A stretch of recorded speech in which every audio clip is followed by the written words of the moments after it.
how to set multiple take profit levels on Binance. Now, setting multiple take profit levels on Binance can be achieved using advanced trading strategies, particularly with the use of limit orders or conditional orders.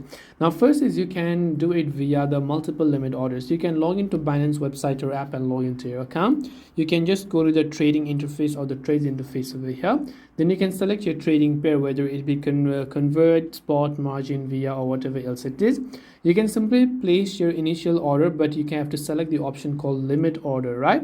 And enter the amount that you wish to sell at the price for your first take profit level. Then you can just click on sell to place the order. Now you can place additional limit orders by repeating the process for each take profit level that you want to set. Your orders will appear in the open orders page at 3 different levels, and you can monitor them to see when they are filled. And this is simply the way on how you can set multiple take profit levels on Binance. I hope that this video was very helpful. If you have got any more questions, feel free to also leave them down below.